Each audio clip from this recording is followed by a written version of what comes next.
நடவாவி கிணறு, காஞ்சிபுரம் ஐயங்கார் குளம். நமது வழிபாடுகள் எல்லாமே இறைவனோடு மனிதனை ஒன்றாக கலந்து 6 காலங்களிலும் ஆண்டவனை வணங்கும் போது ஆரோக்கியத்தை பேணுவதற்காகவே ஏற்படுத்தப்பட்டதாகும். குறிப்பாக சுட்டெரிக்கும் சூரியன் உச்சத்தில் இருக்கும் மாதங்களான சித்திரை மற்றும் வைகாசி மாதங்களில் வசந்த உற்சவம் எல்லா ஆலயங்களிலும் சிறப்பாக நடைபெறும். அப்படி ஒரு அற்புதமான உற்சவம்தான் காஞ்சி வரதராஜருக்கு சித்ரா பௌர்ணமியில் நடைபெறும் நடவாவி உற்சவம். காஞ்சிபுரத்தில் இருந்து சுமார் 7 கிலோமீட்டர் தொலைவில் ஐயங்கார் குளம் என்ற இடத்தில் இந்த நடவாவி கிணறு அமைந்துள்ளது.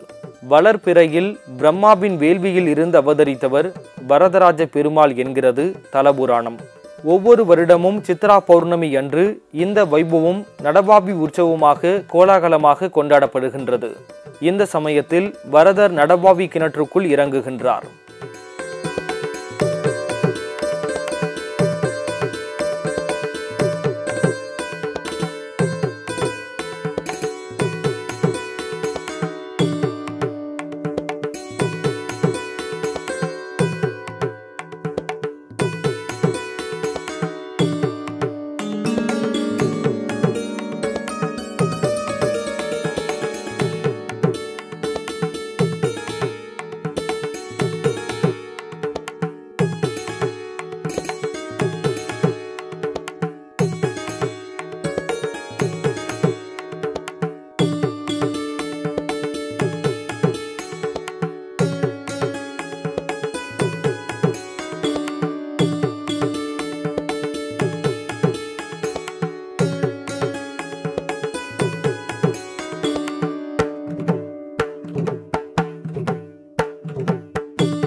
வாவி என்றால் கிணறு என்று பொருள்.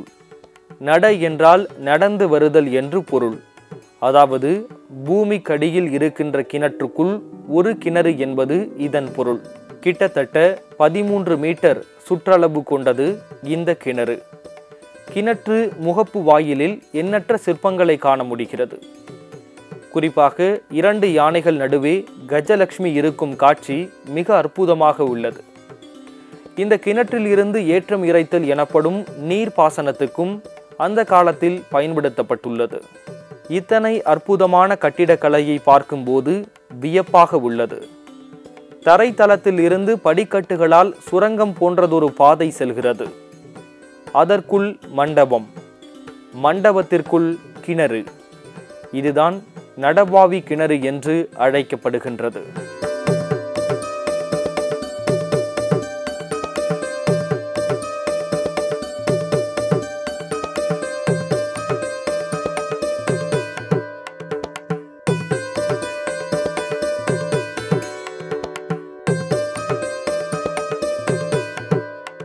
ஒவ்வொரு தூணிலும் 4புறமும் பெருமாளின் அவதாரம் சிறிய மற்றும் பெரிய வடிவில் செதுக்கப்பட்டுள்ளன.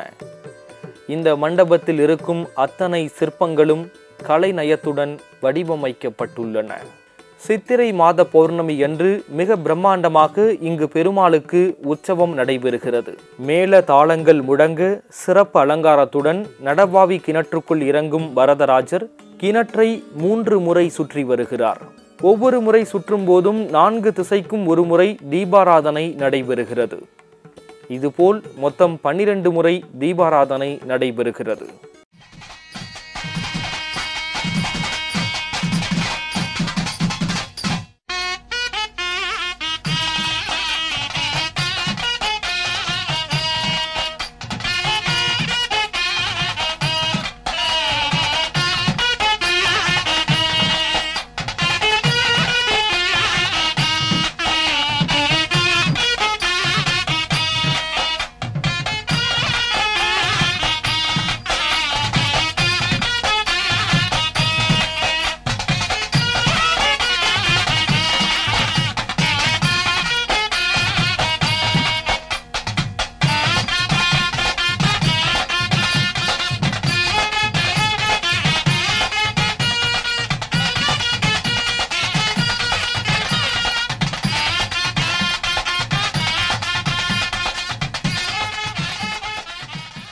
கற்கண்டு, பழங்கள் என மொத்தம் 12 வகையான பிரசாதங்களை பெருமாளுக்கு நைவேத்தியம் செய்கிறார்கள்.